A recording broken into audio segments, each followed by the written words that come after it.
Even like horses, they're finding more and more evidence that there would have been something like horses in that culture. I think Travis here is being very careful with his words. I noticed he phrased it something like a horse, which seems to me to be somewhat of an admission that horses didn't exist in the New World during the Book of Mormon time frame. So what other animal could it be, and what evidence is being uncovered for these horse-like animals existing in the New World and being utilized by native cultures? But even with that, a lot of times people will read chariots and horses. We don't really know what a Nephite chariot is because in no context in the Book of Mormon is a chariot associated with any kind of war. It looks more like some kind of a cart, and it looks like it's more used. So they could have used a word like chariot and actually meant some kind of a conveyance or something. And it doesn't necessarily mean that they were ever pulled by whatever it was that they were calling a horse.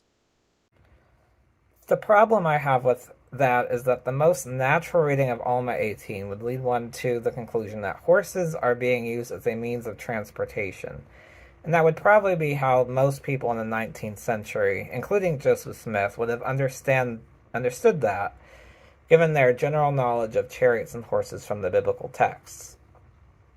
Whether or not it would be more akin to a cart than, say, an ancient Egyptian war chariot, I don't think really matters too much, because if horses were not present in the New World during 600 BC to 400 AD, then the Book of Mormon is just factually wrong in this regard, of horses being used as a mode of transportation in the Americas. And so people say, oh, you're just making excuses. Obviously, the easiest solution is that Joseph Smith wrote the Book of Mormon and he's just using what's around him. And, he doesn't know anything about horses and chariots.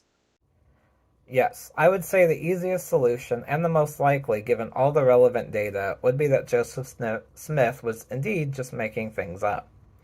Here's where I think epistemology comes into play. If the data we had indicated that there was most likely at least some sort of historical core to the Book of Mormon, then I think the belief in the book would be justifiable on an epistemological basis. But the data we have doesn't support there being any sort of historical core to the claims about what was going on in the New World during that time frame. And the claim I have for that is that if Joseph Smith was doing that, you probably would have seen more usage of things like horses dragging chariots into war, which would have been what he would have been familiar with in his own setting. People would have been familiar with Rome and chariots. The stories would have been consistent with what he would have read in the biblical texts, but he doesn't do that. He doesn't go that far. So there's a mentions of horses and chariots, for example, but they're not doing the same things that one would expect somebody to do if they were just making up a story about horses and chariots and they were unfamiliar with historical timelines, so they would make an error that way. The usage that he has is more careful and it's more nuanced and very specific in its context and usage in the Book of Mormon. And to me, that shows that it was, even if he was using those and he had written it, he's awfully careful about how he uses the terms and the phrases in specific context to be careful not to overclaim something that can't be supported. Does that make sense? Yeah, that makes sense. The problem with that explanation is that chariots were not always used for war in the biblical texts. Texts such as Genesis 41, where the patriarch Joseph is being honored by riding in Pharaoh's second chariot, or in 1 Kings 18, where Elijah tells Ahab to prepare his chariot so he can get back to Jezreel before the rain stops him.